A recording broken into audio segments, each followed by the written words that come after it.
दोस्तों, विधायक या एमएलए बनने के लिए किसी नेशनल पार्टी का टिकट पाना बहुत ही मुश्किल काम है।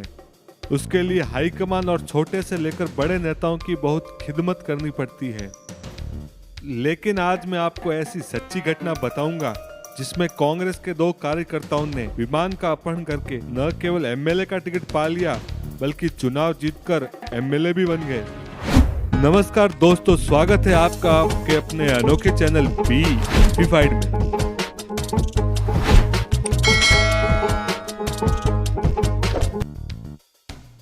यह कहानी है कांग्रेस के 2 बेहद समर्पित कार्यकर्ताओं भोलाराम पांडे और देवेंद्र पांडे की, जिन्होंने अपने नेताओं के प्रति निष्ठा दिखाने के लिए विमान का अपहरण कर लिया और उन कार्यकर्ताओं को इसी निष्ठा के फलस्वरूप विधायक का टिकट भी मिल गया। ये दोनों अपहरणकर्ता यूथ कांग्रेस के कार्यकर्ता थे, आजमगढ़ के भोला पांडे और बलिया के देवेंद्र पांडे। उनकी मांगे थी कि जेल में बंद इंदिरा गांधी और संजय गांधी को फौरन रिहा किया जाए तथा उनके खिलाफ सारे मुकदमे वापस लिए जाए। इसके अलावा केंद्र की जनता पार्टी सरकार को इस्तीफा दे देना चाहिए और उनसे बात करने के लिए यूपी के सीएम को खुद आना है। इस विमान अपहरण का पूरा ड्रामा इंदिरा गांधी को जेल से छुड़ाने के लिए रचा गया था, क्योंकि ये दोनों कार्यकर्ता खुद को इंदिरा गांधी का सबसे बड़ा फैन बताते थे। वैसे इंदिरा गांधी के जेल जाने की कहानी भी कम फिल्मी नहीं है। यह कहानी शुरू होती है 1977 में, जब लोकतंत्र का काला अध्याय आपातकाल खत्म हुआ था और लोगों में इंदिरा गांधी सरकार के प्रति बहुत ही गुस्सा था। इसी गुस्से के कारण 1977 के आम चुनाव में जनता पार्टी ने कांग्रेस का सफाया कर दिया तथा मोरारजी देसाई स्वतंत्र भारत के पहले गैर कांग्रेसी प्रधानमंत्री बने। आपातकाल के दौरान हुए अत्याचार और गिरफ्तारियों के कारण जनता पार्टी के नेताओं के बीच इंदिरा गांधी को लेकर बहुत नाराजगी थी। वह चाहते थे कि इंदिरा को भी जेल भेजा जाए ताकि उनको पता चले कि जेल का जीवन क्या होता है। चुनाव में हार के बाद इंदिरा की गिरफ्तारी का रास्ता साफ था।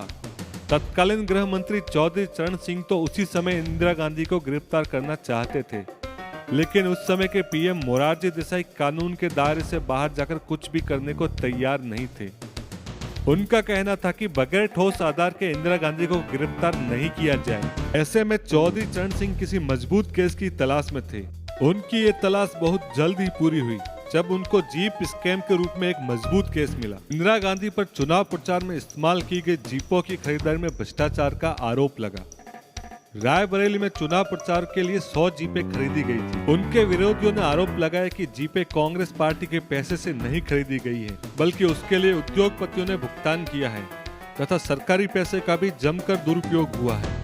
3 अक्टूबर 1977 को सुबह इंदिरा गांधी को गिरफ्तार कर लिया गया। अगले दिन 4 अक्टूबर को सुबह उसको मजिस्ट्रेट की अदालत में पेश किया गया, लेकिन मजिस्ट्रेट ने इंदिरा गांधी को सबूतों के अभाव में बरी कर दिया। इंदिरा गांधी की गिरफ्तारी एक बड़ी ही राजनीतिक भूल साबित हुई। उस समय के पत्रकारों ने इसे ऑपरेशन ब्लंडर कहा। इस घटना से इंदिरा गांधी को नुकसान की बजाय फायदा हुआ। इंदिरा गांधी के प्रति लोगों की नफरत सहानुभूति में बदल गई।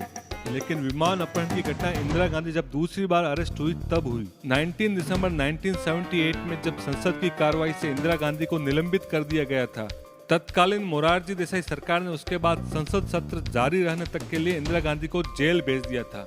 उन पर संसदीय विशेषाधिकार हनन का आरोप था।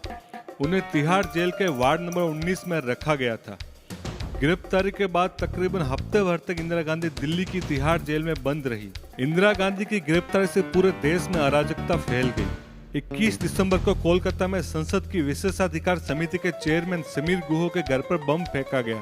बेंगलोर और हैदराबाद में भी कांग्रेसियों ने जमकर उत्पात मचाया। पुलिस के साथ काफी हिंसक झड़पें भी हुई। इसी कड़ी में ये विमान अपहरण की घटना 20 दिसंबर 1978 की है। कोलकाता से दिल्ली आ रहे प्लेन IC-410 ने जब लखनऊ के लिए उड़ान भरी तो 15वीं लाइन से 2 नौजवान उठे और फ्लाइट अटेंडेंट से कहा कि हमें पायलट कमांडर से कुछ जरूरी बात करनी है। उस समय प्लेन को दिल्ली के पालम हवाई अड्डे पर 15 मिनट बाद लैंड करना था। फ्लाइट अटेंडेंट ने जब कॉकपिट का गेट खोलकर पायलट से पूछना चाहा तो दोनों ने दरवाजा जबरन खोल दिया। थोड़ी देर बाद उन दोनों ने कॉकपिट का कंट्रोल अपने हाथ में ले लिया। प्लेन के कमांडर पायलट MN भट्टीवाले की आवाज यात्रियों को सुनाई दी कि प्लेन हाईजैक हो गया है। अपहरणकर्ताओं ने सबसे पहले प्लेन को काठमांडू ले जाने की मांग की, लेकिन पायलट ने यह कहकर मना कर दिया कि प्लेन में इतना फ्यूल ही नहीं है। इसके बाद पटना चलने को कहा गया। जब पायलट ने फ्यूल की कमी की वजह से पटना चलने से भी इनकार कर दिया तो हाईजैकर ने विमान को वाराणसी ले चलने को कहा। पायलट ने यह बात मान ली। वाराणसी में प्लेन लैंड कराया गया। इस खबर से देश भर में हड़कंप मच गया।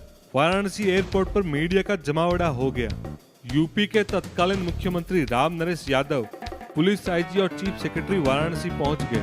दिलचस्प बात यह है कि अपहरण हुए प्लेन में इंदिरा गांधी की सरकार के 2 पूर्व मंत्री भी सफर कर रहे थे। उनके नाम थे AK सेन और धर्मवीर सिन्हा। मजे की बात है कि अपहरणकर्ता प्लेन में भाषण दे रहे थे और खुद को अहिंसावादी और कट्टर गांधीवादी बता रहे थे और इंदिरा गांधी और संजय गांधी जिंदाबाद के नारे लगा रहे थे। चूंकि वे पेशेवर मुजरिम नहीं थे और खुद को इंदिरा गांधी का फैन बता रहे थे तो यात्रियों का डर भी कम होता गया।